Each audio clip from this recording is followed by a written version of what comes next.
in the women's movement of those days and my senior, Terry Kantai, she arranges for me to meet President Kibaki, the leader of DP, together with Jenga Karume and John Keane.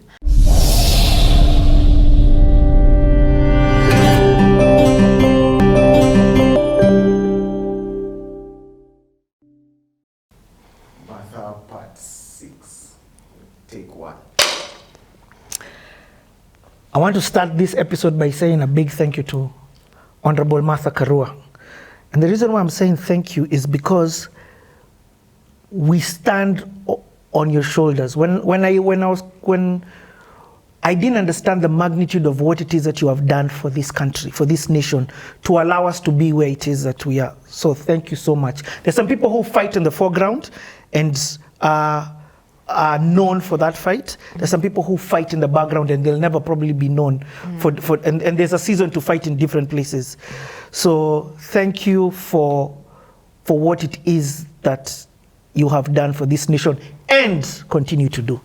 Saba Saba was an incredible movement that has allowed us to be here. A lot of these people couldn't have fought on their own. Yeah. So you are part of the united people. So 1992 January or early January, the government announces and repeals Section 2A and also announces that we're going to have general elections in 92. No, they don't announce the general elections. Oh, they don't? No, they still a parliament until October. Ooh. Okay? Remember, the date of election was Moi's secret weapon because the constitution didn't have a definite date. Yes. So they would announce where they think it favors them most. You see, it's a secret weapon. But we've gone multi-party that December, and by January, that one has missed me. December 1991. No, why? Once he announces, he has 90 days before we do elections. Yeah. So he was not announcing when. No. It's a secret weapon. He so used that to say so. He can use the state resources to mobilize and. Yeah, he doesn't want to warn you in advance. He wants to catch you unawares. Okay. Yeah. But what happens in 92 is that there's an awareness that we are going to elections. Actually, I started my campaign early, irrespective of failure to know what date. So when we go multi-party in December 1991, and political parties are registered, mainly Ford. Ford is registered, and we all belong to Ford. And we are all campaigning to be on a Ford ticket, but you are out campaigning. In end of December 1991, Kibaki resigns his position and forms DP. Yes, Democratic Party. As the year is ending in 91, there are 2 political parties and others are going to be registered. I would not say too known, because others could have launched and I don't know. So there was the Kibaki party and there was everybody else in one party in Ford. Ford will split early 1992, you know, over leadership issues. Matiba is in London. He comes and they are not able to agree, Jaramogi, and it splits. Ford Kenya, Ford Asili. Ford Kenya, Ford Asili. I go to the Ford Asili side, and there again, marginalization emerges. In September 1992, elections for Ford are called in Kirinyaga, and they are rigged in favor of my father, Kareithi. I call him my father because he was even older than my father, but about contemporaries. So I was aggrieved. I walked out of the elections in Kianyaga, in the stadium at Kianyaga, and it was 12th of September, 1992. And I said, if it means forming my own political party to be able to run, I will. Because I realized if I wait, the nominations will go the same way. So I left, and I joined on 2nd of October, I joined DP. And I joined it in Kirinyaga at the home of Jeremiah Gateri, who was the chairman of DP in the district. And had you interacted with the founder of DP? And no, that time I have not interacted. I know him as a public figure. Okay. But I've decided to join at the local level where I'm looking for Nini. Okay. And I'm taken to Gateri's place by one of my most ardent supporters, and the late Kabera. Kabera was the founding and long-serving chair of Kirinyaga Tea Growers Sacco, now Bingwa Sacco. So he takes me to Gateri's place. They receive me and I get a membership card. After that, I come to Nairobi, and through a leader in the women's movement of those days and my senior, Terry Kantai, she arranges for me to meet President Kibaki, the leader of DP, together with Jenga Karume and John Keane at Karume's office in Shianda House. She makes an appointment for me and I meet them one evening. And I tell them I want to run on DP. And they welcome me to the party. And I tell them I've already joined the party in Kirinyaga. Yes. And they asked me whether I would like them to take me to Kirinyaga.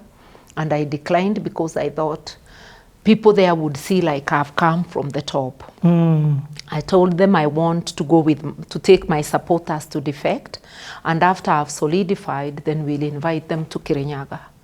So they later came to Kirinyaga during the campaigns after I'd already won the nominations. Yeah. And are there women in politics at this time? Who, and if so, who is there? Very few. I'm a candidate and I'm being told this thing is not for women. Even within the Law Society, some people think that my candidacy is outlandish. Moite has declared Shamala is running.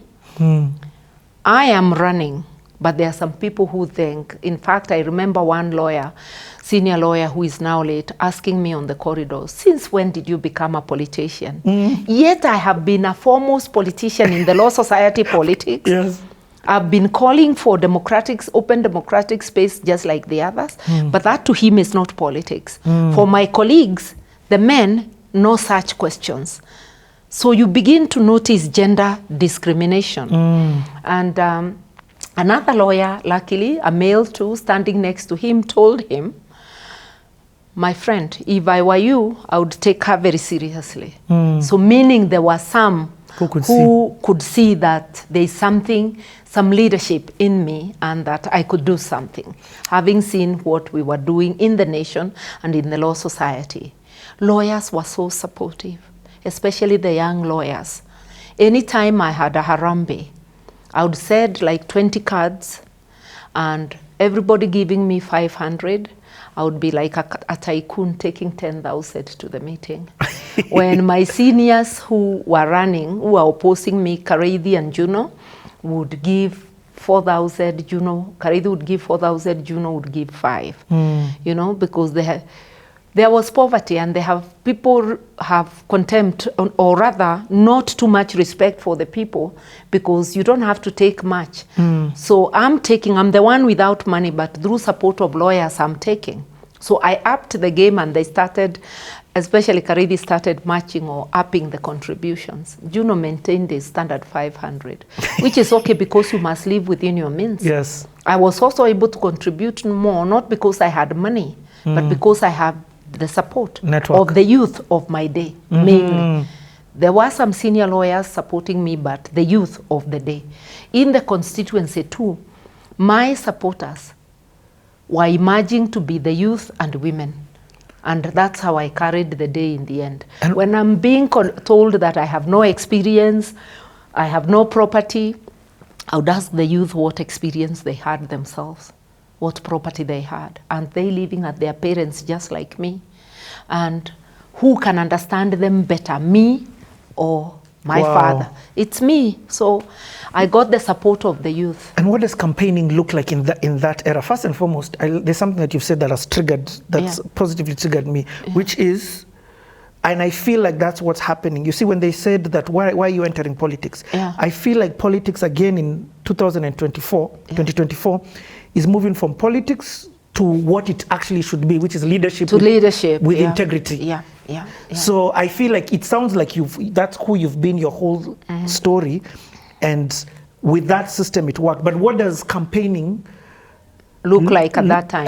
Look like at that time. Now, I want to say I started my campaign early. Kenya has gone multi-party December 1991.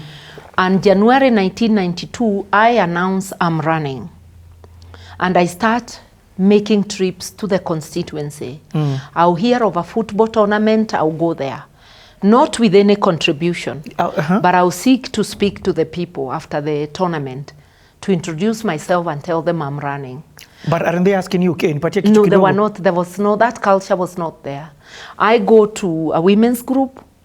I go to a homestead where somebody has arranged 20 opinion leaders or so, that kind of thing. Even when you invite people away from their home, if they are going to be your key people, you might just refund only transport. I remember I invited people to a meeting at Kutus and I gave them each 30 shillings. For transport? To return. Yeah, and it was okay.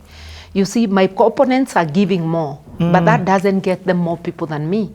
My opponents may be giving people money because they have money, but I'll tell people to elect me if they think I can represent them. And I was telling them that I've been representing them without being an official representative, because they've heard me asking, I was a household name, they've heard me asking for multi-party, fighting for their rights. I get it. And I was asking them, if you officially give me this job, just imagine how much more I can do. So I won on basis of the manifesto, and campaigns were essentially value-based. Even if money was being given by KANU and by some candidates, the main influence on the voter was your stand, your manifesto, the values you espoused. Weren't you like an underdog? Yeah. In fact, the press would ignore me. They would announce that the fight is between Kareithi and Juno. Yes. At the end of the day, the fight was between me and Kareithi because we were both in opposition. Yes. Kareithi in Fodasili, me in DP. The KANU one is out already. Completely out, the complete underdog. And what would happen is that initially Kirinyaga was Fodasili because of Matiba. Yes. But when I went DP and we campaigned, we turned Kirinyaga to DP. I did not only win in Gichugu, all the 4 seats. There were 3 seats then, not 4. They were won by DP. And we won the council except 2 seats. Wow. So Kirinyaga went DP. That is, that's amazing. So okay, one last question about your how you campaigned. How did you get your boots on ground? Or did you, for a season, move to Kirinyaga, and how are you balancing that? I'm still living in Nairobi with my children. I'm practicing. I need my practice to support my politics. So I'm going weekends, and except now when it became official campaign time the last 2 months, like you move out completely, but you still come to Nairobi for refresh. I was still based in Nairobi. I'm going, and official campaign period, you call rallies. In all the locations, and you do a final rally, and you do fundraisers where my colleagues, especially the women lawyers, contribute money for me. Other lawyers are also contributing. My whole campaign took just about, the last season, about 600,000 shillings. Wow. Yeah. Okay. And because I'm not giving handouts. Yes, you need it for the actual work. Yeah, it's petrol and all that. And I was campaigning in my Mazda 323 station wagon. That was my Mercedes, it was my lorry, it was my everything. Did you think you were going to win? I could feel, I was hopeful. You know, you can feel. Campaign, you can feel. Like I'm definite, we won the 2022. You can feel. And I am also, we'll come to that. I'm also definite that I won the gubernatorial 2017. Yeah, you can feel. You are able to feel. Okay, were you scared of rigging? No. We had very good agents. The Moi era used to rig, not to the magnitude of the Uhuru Ruto era. Wow. Yeah. In fact, Moi would be surprised. Okay, so you again. He may be shocked to death if they were to rise. You even made me lose my question. Okay, so Moi around September announces that elections are coming. He actually announced in October. In October? Immediately I entered DP, which is second of the need. The same week, Parliament was dissolved. Yes. Yeah, it was like the spirit was guiding me. Yeah. So I'm not seeking to join a party after Parliament has been dissolved. I already have secured a party and I'm moving. And again, this is with the old constitution. Yeah. In terms of that, what was the difference with the old constitution for that area and the new constitution? The new constitution is that we have a definite date, except in 2013, when the Supreme Court manipulated the date by giving an advisory, which I think was flawed, and allowing elections to go to March, when the constitution clearly says it's August. Yeah. Okay. So, election day, how is that for you? Election day is good. We had 28 polling stations in the whole of Gichugu then. Now there are more than 100. Yeah. And I therefore was able to traverse all. I vote very early. I always vote when they are opening the polling station. Yeah. Then I tour the 4 polling stations. I could feel things are good because immediately you enter a polling center, you see people become alive. People even want to greet you, and I'm telling them, let's not break the law. Yeah, I was going to even ask, isn't I that can't illegal? greet you. I can't greet. I did not go to the lines. I'm not agreeing to shake hands. I'm telling them, please, let's not break the law. It's a polling day. Are you going so to the I different polling just stations? go to check in the polling class with the agents, whether everything is okay. But the reaction of the people tells you they are with you. Okay. And I went to all the 28 polling stations. And I did that also in 2007, and I knew the one polling station I was going to lose, where I was accosted by an old man who told me that, woman, 10 years since we elected you, where have you been? And I told, no, 5 years since we elected you, where have you been? I asked him, why do you ask of 5? Why don't you ask of 10? I've been around for 10 years. Yeah? So he told me, we will not elect you. I told him I cannot be sacked by just one polling station, even if you were to convince all these people, and I left him. Because you cannot agree to be even psychologically be battered. Yeah. Yeah. So just from a law perspective, you're not allowed to campaign on the day of elections, or maybe the week, 2 days before elections. Actually, you see, greeting people, shaking their hands can be confused for canvassing. Yes. Because someone won't know whether it's a greeting or whether you are telling them vote for me. Yes. Or whether you are passing anything. So I wouldn't. Okay. Yeah, I would just tell them, let's obey the law. Okay. In Kikuyu, I'll just tell them, watho teretekeria. Nice. And I just go. Yeah. Results coming out. Did So, you have agents on ground? Yeah, I had agents. So we go to the... Why are agents necessary? Because agents are to make sure that, especially the illiterate markers, voters are not being marked who say your name are not marking for somebody else. They are also necessary at the counting hall. And those days, because counting was done at the counting hall, we are still not doing at polling stations. No, 92 was the first time we do in polling stations. Okay. So you need agents in every polling station to witness the voting and the counting, and then to accompany the results to the tallying center so that they are not altered on the way. Okay. So I had to have 28 vehicles to follow the whatever, mainly vehicles from volunteers. Yes. To follow the ballots. Okay. Yeah, so me, I go straight after my home station is counted, I go to Kianyaga to wait. And it always happens in Gichugu in Kianyaga Secondary School. Okay. So as we are waiting and as the ballot papers, no, they were not counting there. They were counting 92, they were counting at one place. I've just seen the visual image of ballots being opened at Kianyaga. So all ballots were being carried and taken to one polling place? Station by polling station. Wow. So the counting starts, and they start with the presidential. And yes. Kibaki wins as against Matiba, because the contest is not between Kibaki and Moi. Yes. It's not Kanu. Yes, it's DP and Fodasili. When it turns out it's called for Kibaki, I get a good feeling because I'm the DP candidate. Kareithi immediately calls for a break that if we can have a break before, because the clerks are tired. Juno immediately comes to me and tells me, my daughter, don't accept this. And then he rushes to tell my father, tell your daughter, if you accept a break, these people, the clerks, are going to be bribed. Anyway, the break was enforced, but we made our agents to sit on the ballot boxes to make sure there is no interference. So we go for a break. My brother is a teacher at Kianyaga, so he gets the house of a friend, and I go and freshen up. And because my brother was not staying at the school, he was staying home. Yeah. So I freshen up and we come back. How long is this break? An hour? Yeah. Okay. And we start counting. As we are counting, we notice an anomaly.